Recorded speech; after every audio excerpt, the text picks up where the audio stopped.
तभी ओम शब्द का नाद होगा। 3 बार ओम का उच्चारण किया जाएगा। आप सभी भक्तजन भक्ति भाव से हृदय से बाहर निकाल तो लंबे स्वर से सभी ओम का पाठ करेंगे।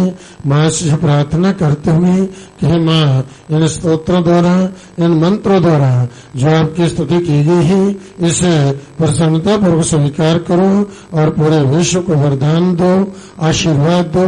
सबके कष्ट, सबके दुख, सबके रोग दूर करो, सबकी मनोकामना पूर्ण करो, सबकी अंग संरक्षा करो, सबका सर्वत्र मंगल करो।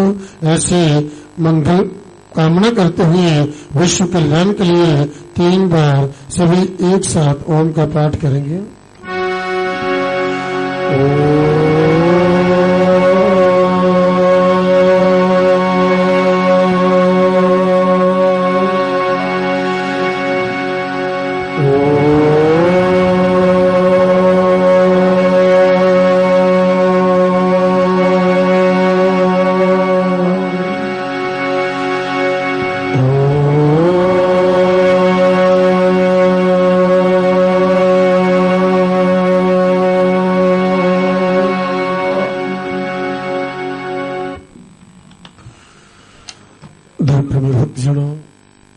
बड़े शुभ समय आप भक्तों को जो आरती का प्राप्त हुआ है, इसमें जगजन ने माँ वैष्णो देवी के दरबार में आकर के प्रातः काल की आरती इस पर पवित्र वेला में इस परम पवित्र स्थल पर बैठ करके माँ भगवती आदि शक्ति की आराधना, माँ की अर्चना, माँ की भक्ति, माँ का भजन, माँ की स्तुति, माँ का दर्शन, माँ का आशीर्वाद प्राप्त करने का आप भक्तों को सौभाग्य प्राप्त हुआ है। वास्तव में वही घड़ी, वही पल जो है शुभ होते ही, जिस घड़ी में, जिस पल जो है मनुष्य के अंदर जो है सद्विचार उत्पन्न होते हैं कि हम कुछ सत्कर्म करें, भगवान की आराधना करें, भगवान का ध्यान करें, भगवान की भक्ति करें, माँ वैष्णो देवी के दर्शनों के लिए चलें, माँ का दर्शन करें, माँ का आशीर्वाद प्राप्त करें, दीन दुखों की सेवा करें, परोपकार करें। तो सब इस प्रकार का जब सौभाग्य प्राप्त होता है तो जान लेना चाहिए कि हम पर देव कृपा हो रही है। अब हमारा कल्याण जो निश्चित है, तो इसलिए कल्याण का मनुष्य को चाहिए कि जो ये अपने जीवन में अपना कल्याण चाहते हैं, अपना वृद्धि चाहते हैं, अपनी उन्नति चाहते हैं, परिवार में खुशहाली चाहते हैं, अपनी जीवन यात्रा सुखद चाहते हैं, उन्हें प्रयत्न पूर्वक इस माँ भगवती आदि शक्ति की शरणागत होकर के माँ की भक्ति जो है ये अवश्य करनी चाहिए। भक्ति में अद्भुत शक्ति होती है और भक्ति से ही सभी कष्ट, दुख, रोग जो है, समस्त परेशानी जो है वह दूर होती है और जीवन जो है सुखी बना रहता है, क्योंकि भक्ति से ही देव कृपा प्राप्त होती है। जब देव देवता अनुकूल होते हैं तो जीवन जो है वह सुखद हो जाता है। इसलिए प्रयत्न पूर्वक कल्याण के मनुष्य को जो है धर्म के मार्ग पर चलते हुए, धर्मानुकूल कर्म करते हुए इस माँ भगवती आदि शक्ति की आराधना, माँ की अर्चना, माँ की भक्ति जो है अवश्य करनी चाहिए, क्योंकि देवता भी इसी माँ भगवती आदि शक्ति की शरणागत होकर के माँ की आराधना करते हैं। जब देवता पर भी कोई संकट आता, विपत्ति आती है, तो वह भी इसी माँ से ही, इस जगजन से प्रार्थना करते हैं। आप जानते हैं कि जिस समय देवता दैत्यों से पराजित हो जाते हैं, उस संकट काल में वह भी माँ से प्रार्थना करते हैं। ऐसे वह दैत्य जिनको देवता जो पराजित नहीं कर पाए, उन दैत्यों को माँ ने पराजित किया है। ऐसे असंभव कार्य जिन्हें देवता संभव नहीं कर पाए, उन असंभव कार्यों को माँ ने संभव किया है। इसलिए जो भगवती आदि शक्ति जो है जी सर्वशक्तिमान है। या देवी सर्वभूतेषु शक्ति रूपेण संस्थिता, नमस्तस्यै नमस्तस्यै नमस्तस्यै नमो नमः। या देवी सर्वभूतेषु, जो देवी सब प्राणियों में जो है शक्ति के रूप में वह स्थित है, उस देवी को नमस्कार है, नमस्कार है, बारंबार नमस्कार है। वही भगवती जो है हमारे शरीर के अंदर जो है नेत्र शक्ति के रूप में विद्यमान है, जिससे भले प्रकार से हम देखने में समर्थ रहते हैं। वही कान की शक्ति रूप में विद्यमान है, वही बुद्धि के रूप में जो है वह हमारे अंदर विद्यमान है, मेधा शक्ति के रूप में। इस प्रकार से भगवती की कृपा हो जाए तो हमारा जीवन जो है बिल्कुल ठीक प्रकार से चलता रहता है। और इस प्रकार से जब उसके अनुकूलता उसकी कृपा नहीं होती तो कोई ना कोई जो है इस शरीर में विकृति आ जाती है, तो मनुष्य चलने में, बोलने में, कार्य करने में असमर्थ हो जाता है। इसलिए माँ की कृपा प्राप्त करने के लिए, माँ का विशेष आशीर्वाद प्राप्त करने के लिए, माँ की अनुकूलता प्राप्त करने के लिए भक्तजन जो है श्रद्धा भक्त से श्रद्धा युक्त होकर के माँ के दरबार में आकर के भक्ति पूर्वक करवत माँ से यही प्रार्थना करते हैं कि देवी, हे माँ वैष्णवी, प्रसन्न होइए और प्रसन्नता पूर्वक हम भक्तों का आशीर्वाद दीजिए। हे माँ, आपकी पूजा में, आपकी आराधना में, आपकी अर्चना में, आपकी भक्ति में किसी प्रकार से भी हमसे कोई त्रुटि हुई हो, कोई भूल हुई हो तो भगवती माँ हमें क्षमा करना और हम भक्तों का मार्गदर्शन करना। सर्वदा हम पर अपनी दया दृष्टि बनाए रखना, अपने चरणों की अविचल भक्ति प्रदान करना, अपने चरणों के साथ हमें लगाए रखना।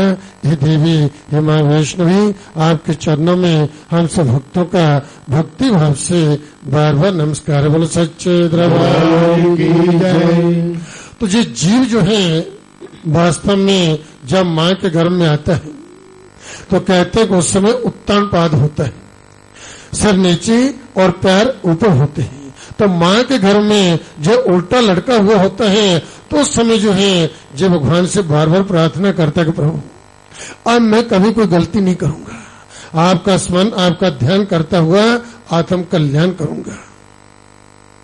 इस प्रकार से जब ये जीव जो है माँ के पेट से बाहर आता है, इस संसार में जब आता है तो कहते हैं कि रोता हुआ आता है। सब जानते हैं वह रोता हुआ आता है, और जब इस संसार से जाता है तब भी रोता हुआ ही जाता है।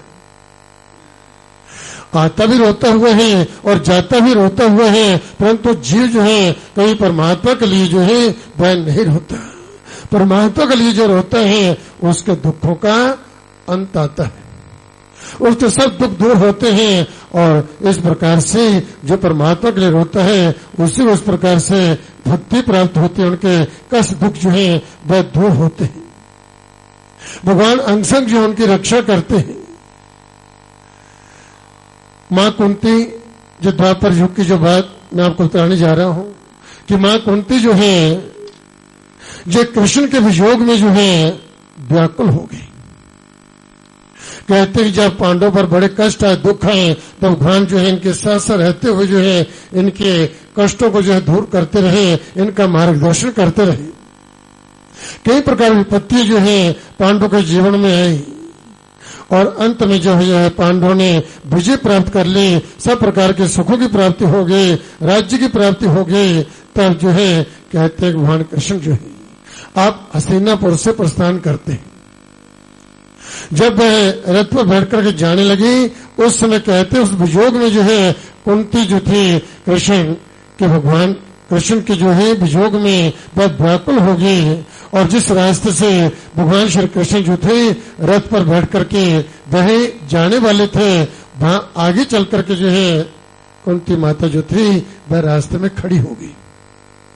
दो दासियों ने जो है उसे पकड़ रखा है, वृद्धावस्था है, तो इस प्रकार से दो दासियों ने जो है पकड़ रखा है और रास्ते पर जो है हाथ जोड़ करके खड़ी है। भगवान श्री कृष्ण का प्रतिदिन का नियम था कि मां कुंती को प्रतिदिन प्रणाम किया करते थे, क्योंकि वह मां कुंती के भतीजे थे, कुंती मां उनकी बुआ थी। तो जो है अब वृद्धावस्था में दोनों हाथ जोड़े हुए रास्ते में खड़ी है और उनके वियोग में जो इतनी व्याकुल है, दो दासियों ने पकड़ रखा है। तो उस समय द्वारका नाथ का रथ जो है जैसे वहां पर सामने पहुंचता है तो भगवान श्री कृष्ण ने देखा कि मां कुंती जो सामने रास्ते में खड़ी है, तो रथ को रोक करके स्वयं जो है रथ से नीचे उतर पड़े, रथ से नीचे उतर पड़े। और जो है रोज का नियम था, भगवान कृष्ण ने प्रणाम किया करते थे, परंतु आज जो है श्री कृष्ण को जो है प्रणाम करने से पहले मां कुंती ने उनको प्रणाम किया। दोनों हाथ जोड़ करके मां कुंती ने जब उन्हें प्रणाम किया तब जब भगवान कृष्ण कहने लगे कि जी बुआ जी क्या करती हो, मैं तो आपका भतीजा हूं, आप मेरी बुआ है। तो उस समय जो है मां कुंती ने जो है वैसे कहा कि प्रभु आप जो है किसी के भतीजे नहीं, किसी के पुत्र नहीं, आप सबके पिता हैं, आप सबके पिता हैं। आज मुझे जो है जे ज्ञान हुआ है, आज मुझे आपकी कृपा से जे बोध हुआ है कि आप सबके पिता हैं, इसलिए मैं आपके चरणों में प्रणाम करती हूँ, मेरे प्रणाम को स्वीकार कीजिए। तो इस प्रकार से मां कुंती जो है कहती है कि आज मैं भी जो है आज तक यही जानती थी कि आप जो थे मेरी जो है भतीजी है, मैं आपकी बुआ हूँ। आपकी कृपा से मुझे आपके स्वरूप का जो है आज ज्ञान हुआ है कि आप किसी के पुत्र नहीं, किसी के भतीजे नहीं, आप सबके पिता हैं। आपके चरणों में मैं हृदय से प्रणाम करती हूँ। आपके उपकार जो है आज मुझे याद आ रहे हैं, आपके उपकार जो है आज मुझे याद आ रहे हैं। वास्तव में करनीकार वही है, हम केवल मात्र निमित्त हैं। जो कुछ हमें प्राप्त हुआ है जब उसी की, जो सब उसी की कृपा का फल है। तब जो है कुंती माता कहती है कि जीव जो है सुख के दिनों में जो है दुख के दिन जो है ये भूल जाता है, क्योंकि जब दुख था दुख दूर हुआ, सुख आ गया तो दुख के दिन जो है भूल जाता है। और जो है परमात्मा का उपकार जो है जो भूल जाता है, फिर इस प्रकार से उसके जीवन में फिर कैसे सुख हो सकता है। कहते हैं कि कुंती को जो है बस समय याद आ रहा है, वह दुख के दिन याद आ रहे हैं। वह कहते कि जिस समय मेरे पति जो थे उसने शरीर त्याग दिया और मैं विधवा होगी और छोटे छोटे बच्चों को लेकर के मैं वन में भटक रही थी। कितना कष्ट था, कितना दुख था, बच्चों को लेकर के मैं भटक रही थी। और उस समय आप जो है कैसे जो है मेरे सहायक हुए और समय समय पर जो है मेरा मार्ग दर्शन करते रहे। कहते उस समय भगवान ने कहा कि मां कुंती से कि आपकी जो इच्छा हो मुझसे मांग लो, भरम ब्रूहि। तो उस समय जो है मां कुंती ने मांगा क्या, विपदा संतो नासा तत्र तत्र यक्त गुरु भक्तो दर्शन जत पुनर्भव दर्शन। जिस विपत्ति में जो है भगवान याद आते हैं वह विपत्ति ही संपत्ति है। जिस विपत्ति में जो है भगवान याद आते हैं वह विपत्ति ही जो है वह संपत्ति है। मां कुंती कहती है कि दुख प्रभु का जो है प्रसाद है, दुख जो है ये प्रभु का प्रसाद है, भगवान का प्रसाद है। भगवान जिस जीव को जो है अपने पास रखना चाहते हैं वो जीव के लिए जो है विपत्ति खड़ी कर देते हैं, सामने विपत्ति आ जाती है, संकट आ जाते हैं। तो इस प्रकार से जिसको अपने पास रखना चाहते हैं कुंती इसी से जो है दुख की जो है मांग कर रही है, दुख की मांग करती है। अब देखिए भगवान सामने खड़े हैं, कौन जो दुख मांगता है, परंतु मां कुंती क्या करती है, दुख की मांग कर रही है। मुझे वो सुख जो है नहीं चाहिए, इतना सुख मिले कि सुख भोगते भोगते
जो था काल का ग्रास बना।